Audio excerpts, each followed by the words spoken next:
So my name is Brian Hutchings. I'm the Vice President of Finance and Administration here at Brock University. And if you don't know, there's 3 Vice Presidents at Brock.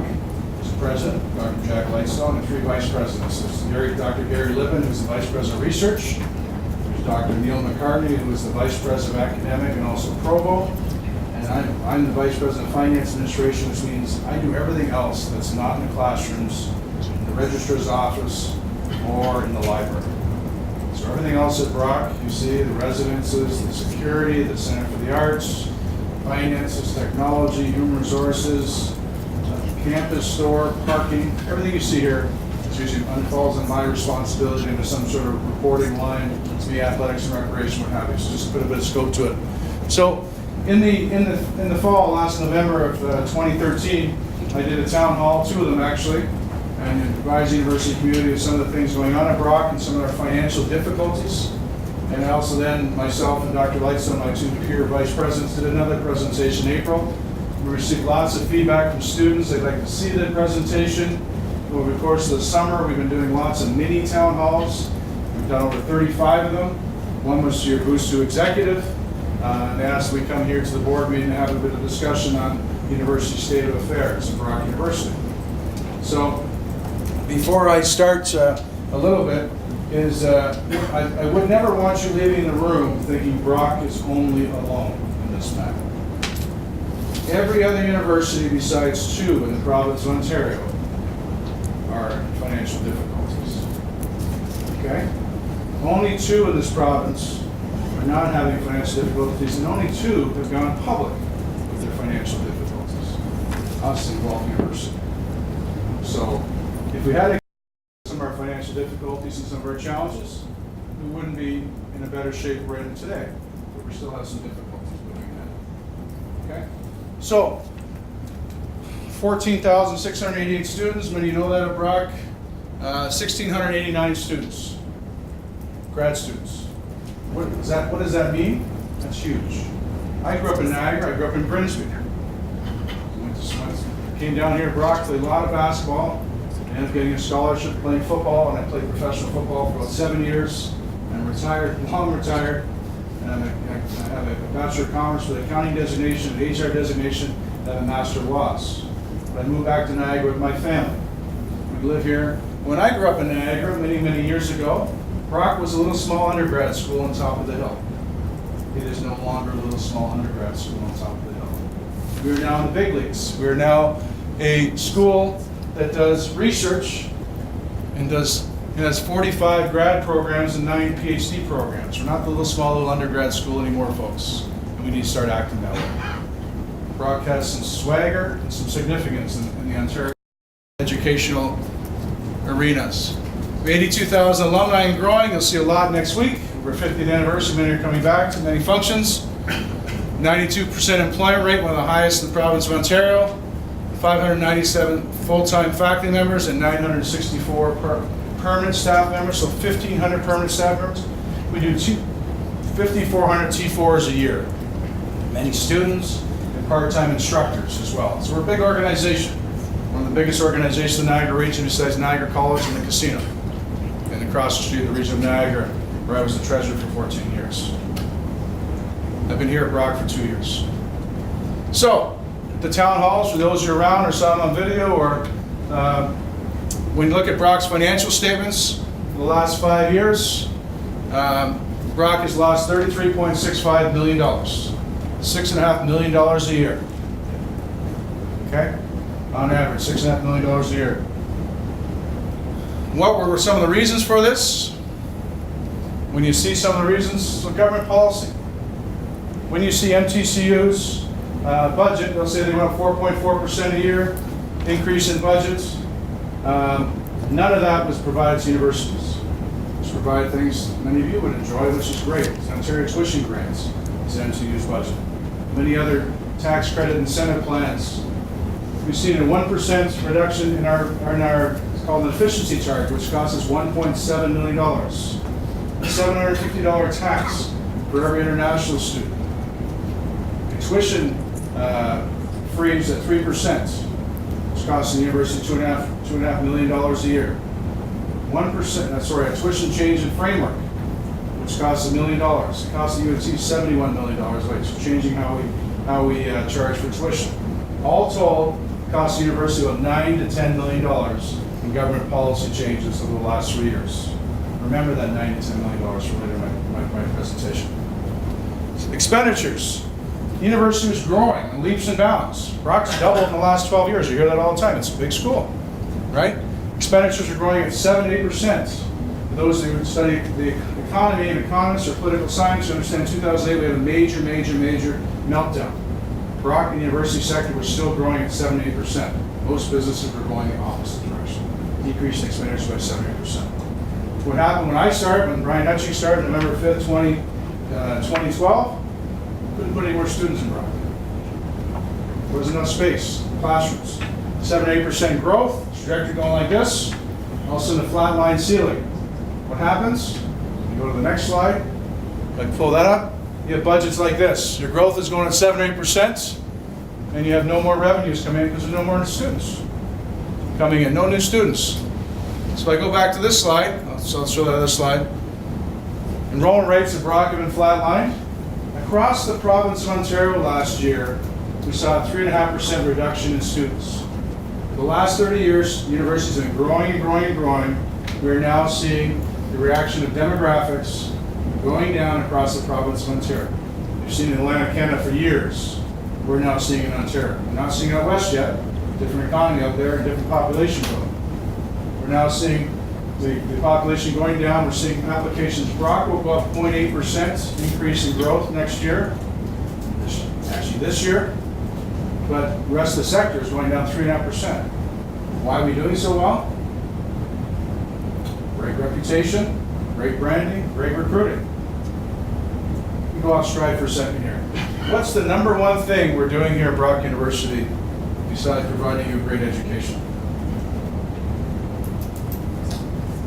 Gentlemen?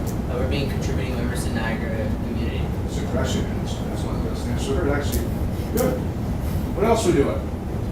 I would suppose we're giving a lot of business and transportation. A lot of our students take the buses. Yeah. Anything else? Jeffrey? Hiring a lot of students. Hiring a lot of students. What else are we doing? What else are we selling? What does Apple sell? What does Tim Hortons sell? A brand. Her brand.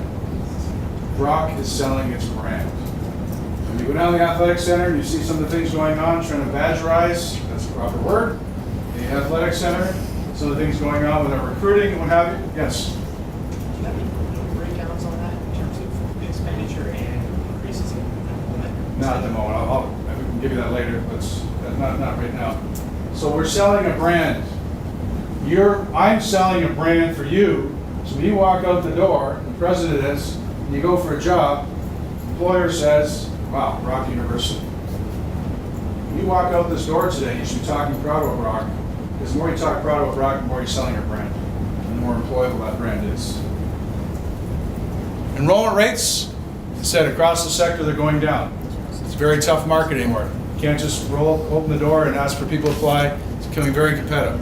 So Brock, moving forward, Chris, I'm not sure if you're going to, how much time I'm going to get, but moving forward, we had a budget of $14.5 million deficit target. Our board said we can't have that deficit, and they asked us to reduce our budget by $7.5 million to a $7 million loss. Where did we end up? The town hall, we were projecting about $3.6 million loss. We ended up with a $765,000 loss. Much less than the $6.5 million on average. So we're on the right track. What did I just tell you what the university is selling? It's a brand, as well as an education, as well as in the Niagara community and everything else you just mentioned. Great answers. Very difficult for the president, Jack Lightstone, to have me standing on a stage talking to the whole university, talking about our financial issues. That's why the other universities don't talk about it. When you're trying to sell your brand, you don't try to talk about financial issues.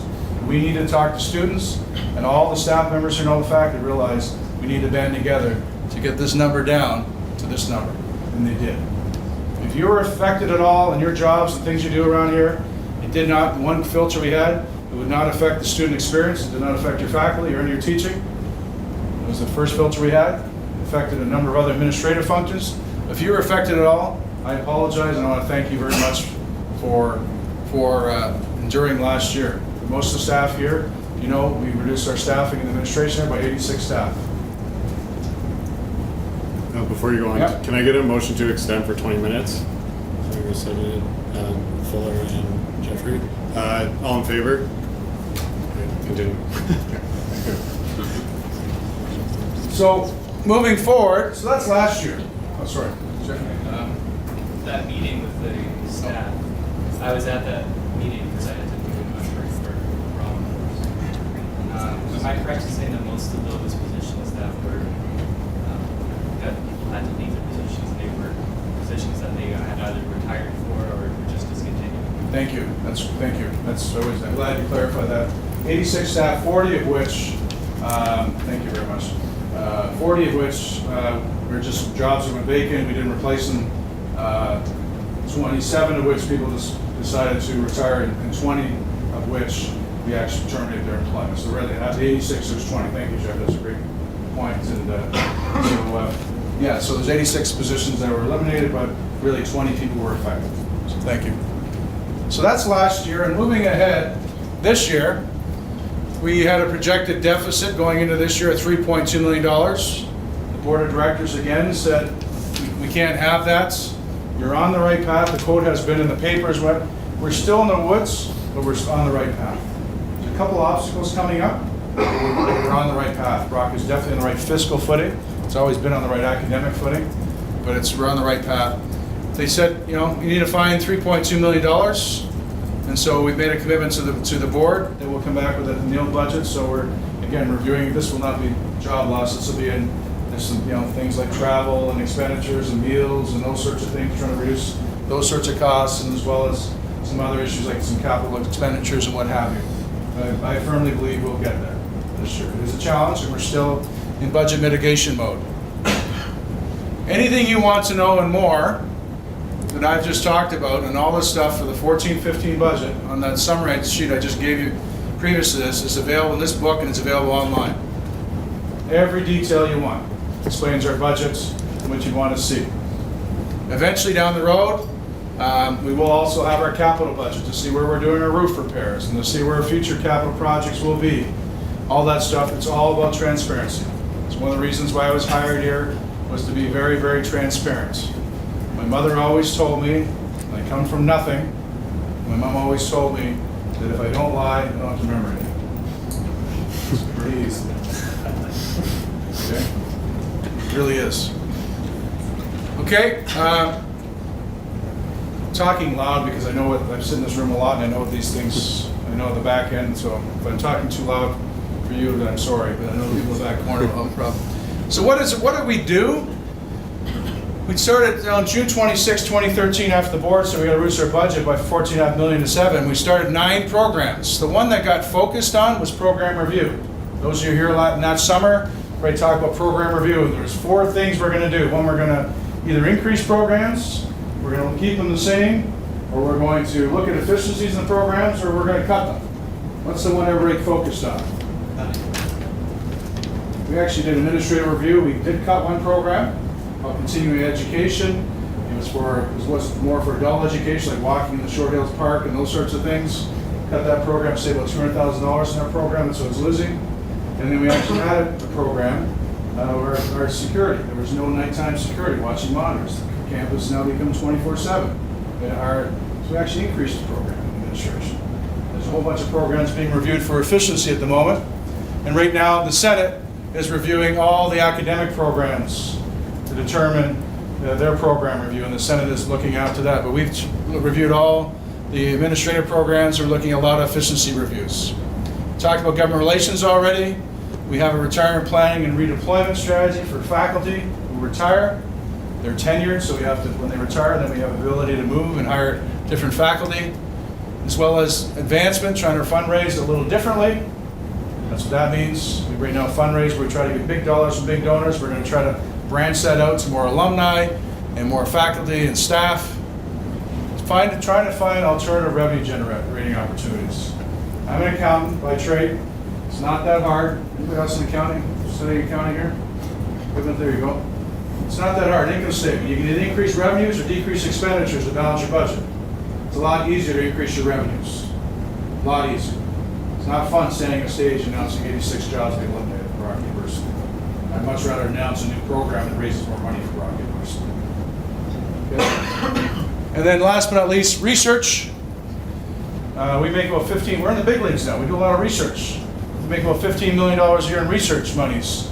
What's what school down the street? I think it's called McMaster. What are they, is that what it's called? Yeah, that's right. They're yellow and black? No, they're maroon? How much money do they make in research? Mac? 220 million. A long way to go. What's one of the two universities not in financial troubles? McMaster in York. I don't know why York, so we got a lot of work to do, and this is all part of the discussions, consultation. We want to talk more to people. Moving on. Next year, what keeps me up at night, if you ever want to worry about what keeps Brian Hutchings up at night, this is what keeps me up at night. Seriously, it does. 15, 16, I told you we're on the right path. We're still in the woods, we still got a couple barriers to go. This is one of the barriers. 15, 16, we actually modeled 5 years out. After this year, we're not looking too bad financially. You know, it's only talking financially. My peer, the provo, is not here. We're not talking about academics at this point in time. University finances 101, really simple. We look at the increase in tuition and things like parking and increase in revenues, so research, what have you. On average, will increase by $5 million a year. When you increase non-personnel costs, so non-people costs, so things like the toilet paper, things like your utilities. Most of you guys aren't living in res, you got to pay for these things. You know they go up in costs. You know what? I go out and buy groceries and they go up in costs. The CPI, the Consumer Price Index, will drive our non-personnel costs up by $2 million. All that's left for Jack Lightstone and the vice presidents to allocate to any increase in salaries, any increase in programs is $3 million a year. It's that simple. My ADP Finance hates this line. It's too simple. Very complicated guy. So in 2015-16, why does this keep me up at night? We only got three. It's got to pay for any salaries across the board. That's 1.1%. $3 million and $200 million in salaries. So we have at Brock, 1.1%. It also has to pay for in 15-16, there's change the fact of education. Another government change, half the students, and instead of 2.0 BIUs, which is how we get funded per student, we'll have 1.5. That will mean a little change in policy direction should cost Brock University $3.8 million. It'll cost Nipissing $9 million. Big faculty events. Moving downtown, when we move downtown, that'll cost Brock University $2 million. Utilities, security, IT, all those sorts of costs to run a building. So those two things alone, who's the accountant in the room? 3.8 plus 2, 5.8. What do I got to work with? $3 million. Without any increases to labor or any government policy changes. So we're looking at things very closely around Brock for the next 2 years. Very frank. Maybe we'll get there though. So what are we doing academically wise? Skip through this very quickly. You might want to know we're completing a strategic enrollment plan. Brock's never had a strategic. Where are we growing? Are we growing in business? Are we growing in humanities? Are we decreasing in other faculty? Those sorts of things. We need to figure out that affects how many labs we have, how much space we need, all those sorts of things. Also, strategic scholarship plan. Where do you want students? If we're going to grow in an area, do you want to attract more students to that area? That will be happening. And they've developed 20 new online courses a year for you guys, your pedagogy. I've been here 2 years. I have a daughter who goes to another school, the university, and I'm not going to tell you which one. Another daughter goes here, but she's always done 4 and 1. She's always done 4 face-to-face and 1. Everybody has their own preferences. This frees up space in university and also helps you guys with your pedagogical choices. Experiential learning, huge. Our co-op programs. We're the #1 business co-op in Canada. We're the #3 university in Ontario for co-ops. We're the #1 business co-op in Canada. Students and parents like co-op programs. Students like experiential learning. Parents like, so we're trying to expand that. in our Transdisciplinary Undergraduate Life Sciences program. It's a new program that Applied Health Sciences is working through Senate. We 100 more students a year, another 400 students, and it's a arts science program for future med people. They offer it at Mac, and it's a very successful program. Oh yeah, it's that school down the street.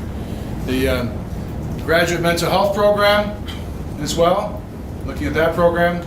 Next, I told a review of the fact of education I've already spoken to. Increased participation results in these areas. These are all research institutes, SHRC, NSERC, and SERC. Trying to get more funding from those in research. And last but not least, we have a great transdisciplinary institutes at Brock, 5 of them, and trying to find international and national sponsors. Okay, quickly. So you just can't keep talking about numbers and stuff. I also want to tell you guys some of the exciting things going on at Brock. And every one of these things, except for one, will not cost us any money. In fact, they earn money. This is Brock proper. This is where you're sitting right now in the tower. This is Brock. Across the street is Thorold. Down below the hill, we own 40 acres of land that's sitting there empty. It's been zoned by the state of St. Catharines to develop the lands. Over here, we own 90 acres of land, right off the 406, right off Tremont Road. And we're looking at developing right there, working with developers at the moment. SFU's done this, UBC's done this, as well as University of Alberta. We have 40 acres of land that can be developed in developing university. University spelled with a C. Right? It's an environmentally friendly neighborhood for students. Not a lot of cars, not a lot of roads. Students can walk back and forth to campus. Looking at programs like that, leasing that land where there's a return on investment and a developer comes in and builds it. Across the street, this is our International Center. This is actually has 2 designs to build out on this, attract more international students. When this building is paid off, we'll be moving on, expanding that building across the street. Our campus is moving east. If you read the St. Catharines Standard, you'll see me in there a lot. We just got this road changed. It'll be called John McDonnell Street. Any history majors? Anybody know who John McDonnell was? He was the aide-de-camp that died beside Sir Isaac Brock and is buried beside him. So we're expanding our campus east. In saying that, this little mall across the street we own. We lease the land at Tim Hortons and McDonald's. This little land across the street, I used to work right here, right in that office. I used to wonder, why is that mall so underdeveloped? Who owns that? That'll be in the future, Brockville, no, Iowa, I guess. Where then in the future, these classrooms will be knocked down. This mall will be knocked down. That'll be about 5 stories high with retail, classrooms. Probably have our health services across the street. Probably have like a Shoppers that sells groceries or whatever. So, and as well as pharmaceutical. And develop that mall so you guys, as students, don't have to crisscross through here through parking. It'll actually be designed as part of the campus. Everybody, I know everybody's walking over the lofts. We know that. I know people walking over here to Jimmy's and McDonald's. Let's make it part of your campus, not some place you got to dodge cars all the way across. Across the streets in the corner, we're partnered with a developer to build 86 units, apartment style. Units for 2nd, 3rd, 4th year students. You'll see it on the corner as you drive by. That's a Brock initiative. So that's closer to Brock. We're excited by it. I like the fact that students are closer. They're not getting on the bus going below the hill. They're going to Federation Heights. We lose them. They're not coming back to Isaacs. They're not coming back to the basketball games. So we want them to be near campus, like most other universities in Ontario. So there's an initiative we're doing right there. Right here on the corner, we have about a 12-foot high sign. Actually, this is. I'm trying to get my bearings. That's right here on this corner. And it'll be a welcome to Brock University sign. It'll be digital. It'll say Badgers versus Golden Hawks tonight at 7. Welcome to Congress. Welcome to the Pan Am Games. And when you leave, it'll say, well, thank you for coming to Brock University, right off the 406. Where am I here? There we are. So down below the hill, we own a place called Rodman Hall. It's an art gallery. It's probably the most underutilized piece of property we have. We're working on some initiatives to actually create maybe an executive area there for adult learning and what have you. It's right on the 12-mile creek. Beautiful piece of property. I'm not going to indulge much in that right now. We'll talk more about that later. Last but not least, we have the downtown project, the 198 St. Paul Street, now known as the Marilyn I. Walker School of Fine and Performing Arts. Hamilton campus. Many of you may know or may not know, we own a campus in Hamilton. It's a faculty of education. There's 384 students there. We will be looking at redoing that campus and possibly moving it downtown or moving to another location. The building is many, many years old and needs lots of work. And it's 7.8 acres. It's more zoned there for residential. And we will be keeping a campus in the Hamilton area, but we will be looking at another building. We may stay there. We're just looking around right now at that building. Last but not least, this is the only project I'm going to list off that actually may cost the university money. We'll have a walkway across. This is the Goodman School of Business. Right beside it could be a potential relieving space for a potential BUSAC building. There's an understanding that we do that. And this will be a $59 million building, which our business school is bulging at the seams, and we actually have high demand for more business students. And that's about a return on investment for about 5 or 6 years out. Front of the building, this is an idea right now. It's about an $8 million project. This is the atrium, and this would provide a real Tim Hortons, and it actually gives you everything that Tim Hortons offers, and a bunch of other retail outlets. Probably be a small spot for our campus store, and some other spots for stuff instead of walking through the learning commons. But that's twice the size of the Guernsey Market. It'll be a natural space for students to go through. In front of the Brock is kind of 60s kind of concrete kind of feeling, so we're trying to make that much better. That's an $8 million project. $5 million we can finance from the rents. $3 million looking for a donation. Okay, so if you want to call it the Kyle Rose Atrium, we just need $3 million. Okay, good. The General, a little disappointing last Thursday. Got some bad news. The General was supposed to come home on October 9th, the day he was born. He's been delayed now. The General looked like this. Across, it goes back to the tower, be 12 feet high, it'll be natural grouping for students. We're also redoing the sidewalk. We tried to do it this summer, we couldn't. There's a few technical reasons. That'll all be redone with 2 bus shelters. For the students going to Welland and Toronto, they'll now have bus shelters next summer. They'll get them, I'm sorry. But we try to get to it this summer, but we see students out here freezing in the rain and stuff like that.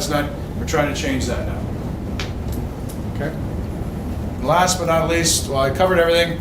John McDonnell Street, I have a proposal in the region. Here's some noise about this tomorrow night in Regional Council. We're trying to call this Sir Isaac Brock Way, St. David's Road West. Again, so that Sir Isaac Brock can be beside his old buddy. They can be beside each other again. John McDonnell and Sir Isaac Brock.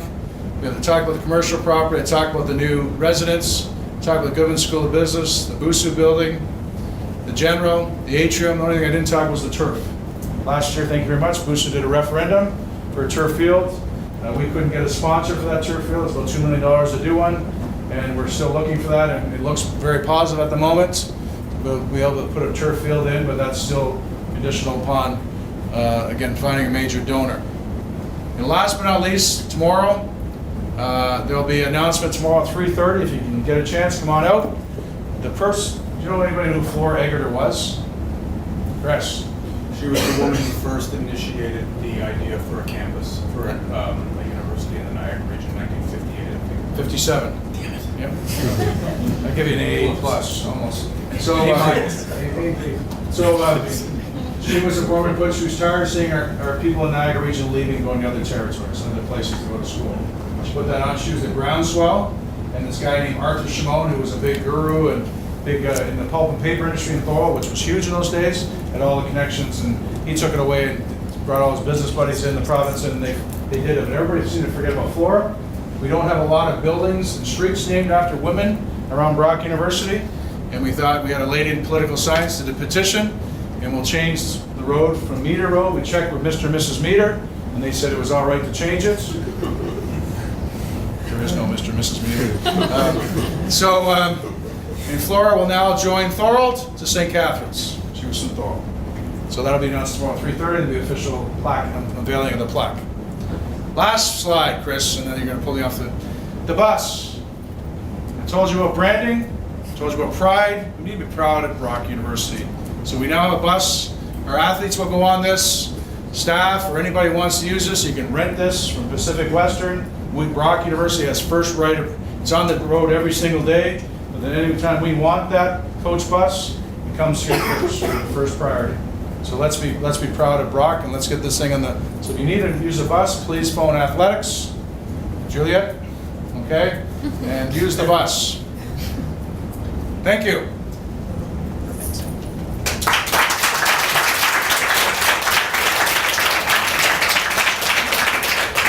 Am I allowed to ask for questions? Yeah, absolutely, yeah. I was just going to ask, aspirations about building a shopping complex. Now, these are all well and good, but a lot of this only, like, shovel won't hit dirt until most of us are out of the school. So what are you going to be doing in the interim about things that the students have been asking me? For example, class sizes, differences in employment schemes, where you're applying more seasonal and transient workers. Just like to know some of these things. I'm trying to pick up on what you're saying. The demography of Brock is changing when it comes to our faculty, and are we hiring more part-time employees and instructors, which has over time in both Canada and the States been proven to be produced less happiness among students and less deliverables, to be honest. Okay. So I know we have more faculty. We have 40 more faculty in the last 5 years we've had in the past, full-time faculty. We used to have 530, we have 597. So I'm not sure about the part. We do have part-time instructors who are on LCAs and things like that, but we also have more full-time faculty. So we are, it's more the provost area you're asking a question, and more the administration guy. I talk more about buildings. I did touch really about academics. I talked a wee bit about academics, but that's really this really. And this checkered shirt in the back. Yeah, I'd like to thank you for your presentation. I was one of the students who was in the marching role at Longyear, and I asked for you to come and speak to student service. And I don't think I'm the only one asking and thinking that it'd be fantastic if we were to do a more formal town hall, like yes, what I think for students as soon as possible, just to let as many students know that those changes will look like next time. Your email was in my inbox all summer long, so this is part of the whole process. So, pardon me, BUSAC, I would be more, if you guys wanted to organize it, you wanted me to do it, I'd be more than willing to do it. Yes, I'm pretty sure? Yeah, I guess my... All of it, whatever color that is. Basically, I guess just my question or concern actually is that as you know, like Brock sits in the old UNESCO requires year reserve, right? Something like that, and now it's even more than UNESCO, like as a chair, research chair. I guess really my concern is, like I said, it's not somehow that I'm trying to students with some of the anti-development as a word, right? But it seems some of those places there, to me, that really seem to throw weighted on the Niagara Escarpment, which is another UNESCO biosphere reserve. So I'm kind of thinking, in order for Brock to have kind of like sustainability with, like you said, innovative internships and having that new school business, which is one of there's already plans that's already part of the campus. Great question. Thank you. We're actually doing a report right now for the board October 1st on looking at a new campus plan. Most of the stuff is part of that. But they want to know the principles of a campus plan, and that is one of them. Most of the lands we're talking about, like the one across the street, are already on brownfields or asphalt, whatever. The School of Business is really the only one that we're looking at about being on a new greenfield, and even that is right now it's based on a lot of what ifs. The province gives us 36 million. If that doesn't come to fruition, we will be looking at another plan, which I think you come talk to me, you'll be happy with. It's more of an infilling at Brock University than it actually would be a greenfield. Yeah. We're going to go to Calvin and Edie in the corner first, and then Sergey. Right? A report was just released by the Canadian Centre for Policy Alternatives, saying that by 2017, the average tuition and mandatory fees for students will be $9,483. Yes. I was just wondering if you heard about that and what the university is doing in terms of tuition increases and mandatory fee increases. So at this point in time, so yes, I heard about that this morning. Canadian Centre for Policy Alternatives. There's two sides to the equation, right? So there's one thing also I talked about the Ontario tuition grant. I don't read Alex Usher's work from academic depression. Academic. Anything else? But there's a lot of work on it as well. There's a contrary argument to that argument that Canadian Centre for Policy Alternatives. And the province comes up with a bunch of tax credits and stuff like Ontario tuition grant.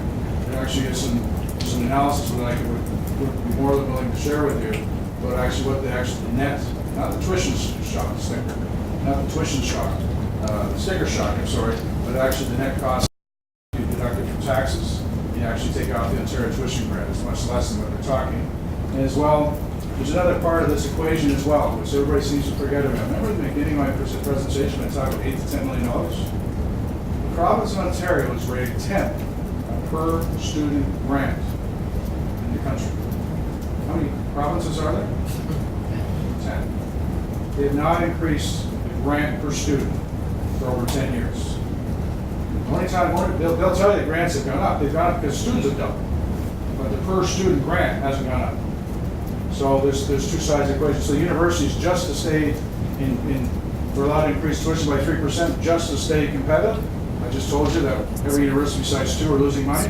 Half to almost increase tuition. It's put us between a rock and a hard place, administration. We have one to Sergi and then it's Evans for 2. Okay, yeah, I really appreciate how you broke down some of the future endeavors and showed us, that there's light at the end of the tunnel. And, Mr. Evans mentioned how we might not be here to see all those things come to fruition, but, it's still nice to see the plans going to work. I like how we also mentioned the environmental impact and how that's being considered, as well as the academic side of things and, where costs are going in the future. One specific area of concern that seems to be coming up all the time that I just wanted to get your input on was parking. There always seems to be some new parking fiasco in terms of fees or location. Are we going to increase it? Is there going to be a parking building? Anything like that? Is there any plan for parking in the future? Is parking something you're looking at? Part of the campus plan, I don't mean to duck your question, but you're going to be on the board, you're going to see some of this stuff actually. So part of this campus plan that's going to be done by next April, we'll talk about all that. It's about being part of UNESCO and making sure that we own a bunch of land. Actually, we can keep going past TUV, past the barn, right down, if you know Miracle Highway, those in Niagara region, there's actually a model airplane club, nice little green patch, so we actually own all the way down. We could keep going down to there, we don't want to. So we want to look at how we adjust the parking, maybe look at a parking shelter or something like that down the road. So It's a long-term goal. It's a long-term goal, yeah, the wide market, yeah. Go to Evans.